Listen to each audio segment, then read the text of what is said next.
Have you ever noticed that one single song can completely change the way that you're feeling? For example, you're driving home, you had a very stressful day at work, and your favorite song comes on. Instantly, you feel 10 times better. Or if you're at a concert and everyone's singing the same lyrics, and a big wave of emotion comes over you, and it's almost like electric. Well, this emotion isn't just imaginary, it's your brain responding to music in real time. Today, I'm going to inform you about how music influences things like anxiety, emotion, and people's well-being. More specifically, I'll walk you through how it supports the health field, how its therapeutic effects are being studied through neuroscience, and how it affects different people. And this matters because whether you create playlists for every mood, or if you're someone who studies psychology and psychological behavior, music helps us understand something deeper about the human brain. I've always had a strong personal connection to music, but I wanted to know why it affected us so intensely. So I researched on evidence-based articles through the CWI library, and that's what I discovered is that music is much more than entertainment. It can be used as a scientifically measurable tool. So let's start with something surprising. Music is beginning to be used almost like medicine. One study I found through the CWI library examined that 162 adults between 2018 and 2019.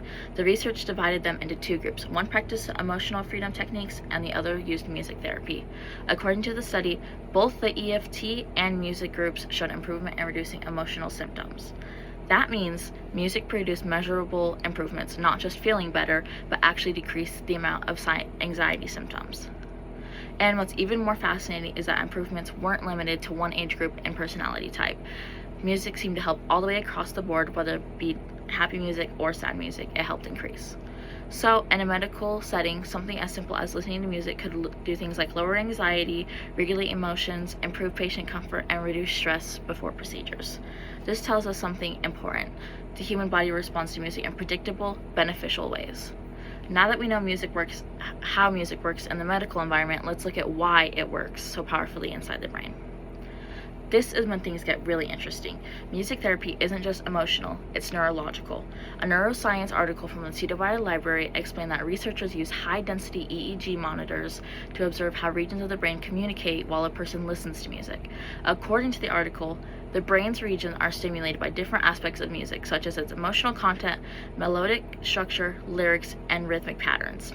That means your brain reacts differently to rhythm than it does to melody, and different to lyrics than it does to emotional tone of the music. This explains things like why when we listen to sad music, it makes us sad, or when we listen to upbeat music, it makes us feel more energetic, and why nostalgic songs bring back things like vivid memories.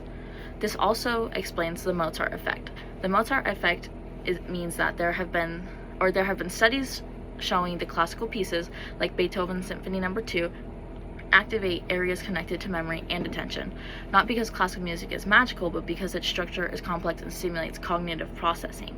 Another subpoint would be the emotional and memory link. Music also activates autobiographical memory centers, which is why hearing a song from middle school instantly brings you back to that time. These emotions and memory-based reactions help therapists work with things like trauma patients, individuals with memory problems, and people struggling with emotional regulation. Music creates a safe channel for emotion that people sometimes can't express with words. And this emotional effect isn't limited to just adults. It shows up across many different populations. One study from the CWI library looked at how children with special needs respond to music through drawing activities. The article reports that children showed increased engagement and emotional expression after listening to music. This is huge because for many children with communication challenges, music becomes a bridge between emotion and expression. Something as simple as a song can improve things like focus, mood, and creativity. Another study measured how people use music to cope with stress. It uses the music coping scale to evaluate emotional reactions. Participants reported using music to do things like calm themselves down, release pent-up emotions, feel understood, and shift into a more positive mindset. The results showed a clear pattern. People gravitate towards different types of music depending on the type of emotional relief that they need.